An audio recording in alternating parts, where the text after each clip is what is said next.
Где приток свежего воздуха есть щель, там не потеет. Вот здесь бы заток был бы воздух, было бы нормально. Сейчас эту защелку снять. А? Защелку снять.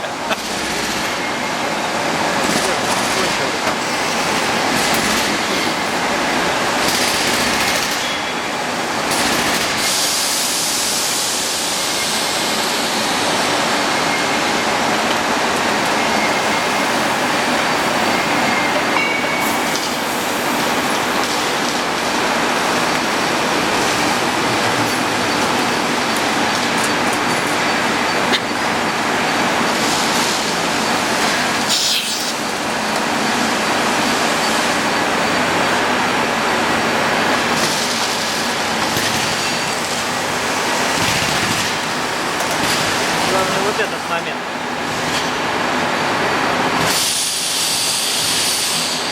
Я потом вырежу. А то неправильно поймут, кое-где.